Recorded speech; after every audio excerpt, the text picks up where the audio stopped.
Olá, tudo bem? Eu sou o Walter, você já me conhece. Canal Walter do Brasil, 15 de novembro, data da proclamação da República. E eu sempre fico um pouquinho irritado de muitas pessoas hoje estar em casas, descansando, passeando, etc., e não terem conhecimento do motivo do feriado. Então hoje celebramos a proclamação da República. E para chegarmos à República, o Brasil conheceu outras fases da sua história. Tudo começa em 1500, quando ele é achado pelos portugueses, e de 1500 a 1822, o Brasil é uma colônia de Portugal. Em 1822, no dia 7 de setembro, é proclamada a nossa independência de Portugal. Feita essa independência, Dom Pedro I, de 1822 a 1831, torna-se imperador do Brasil. Motivos ele teve com as elites, problemas ele criou pelo seu modo autoritário, foi obrigado a renunciar ao reinado. Mas ele não quer perder o reino, ele não quer perder o governo do Brasil. E ele deixa, então, no Brasil, o seu filho, Dom Pedro, o futuro Dom Pedro II, que ainda tinha 5 anos. Dom Pedro vai embora para Portugal, seu filho de 5 anos fica no Brasil, e é instituída a regência, que é um modo, é alguém governar no lugar de alguém. Então, alguém vai governar no lugar de Pedro II até ele completar 18 anos. A regência foi um período muito tumultuado, porque pela primeira vez brasileiros estavam governando o Brasil. Primeira vez.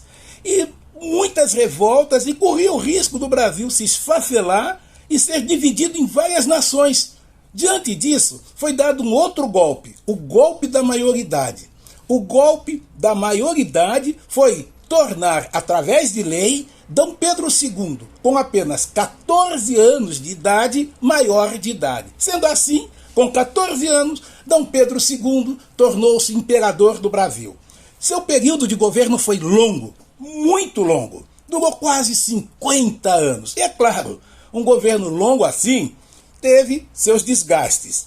E ele teve problemas com os militares, problemas com a Igreja Católica, problemas da campanha abolicionista que insistia pelo fim da escravidão no Brasil, problemas da propaganda republicana, que queria uma república, enfim.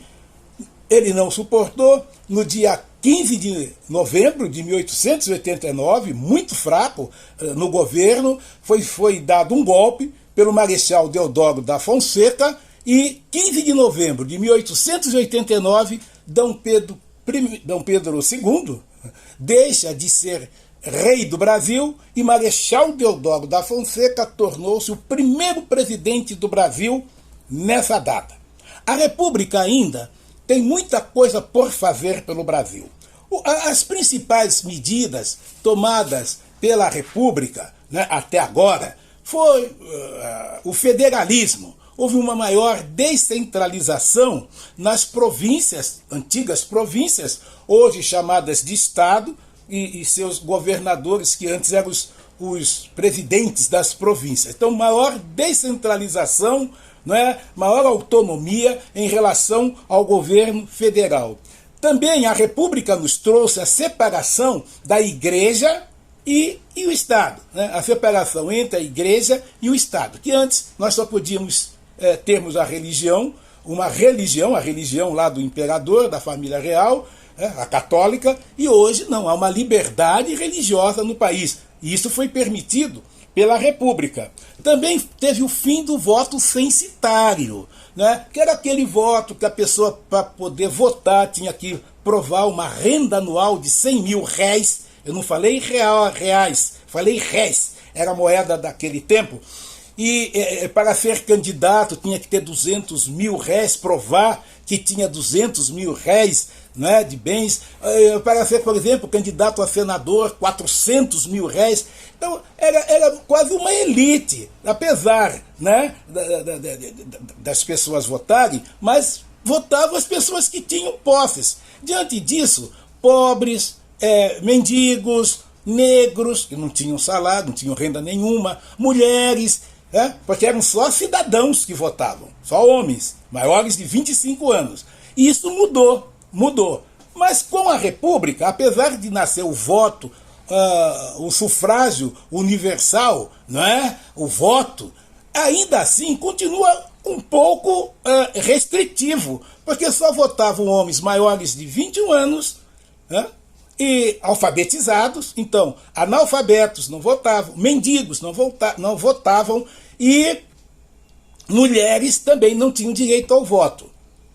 Então, mas ainda assim nós tivemos algumas mudanças, mas ainda faltam muitas mudanças. A República ainda nos deve muito. Eu costumo dizer que a República oficialmente foi proclamada, mas plenamente a República não foi proclamada ainda no Brasil. E depende de nós. Todos nós podemos proclamar definitivamente a República no Brasil. Tá? Eu quero ensinar, eu quero aprender, eu quero que você me ensine, eu quero que você aprenda. Fiquemos juntos. Vamos todos trabalhar por um Brasil melhor.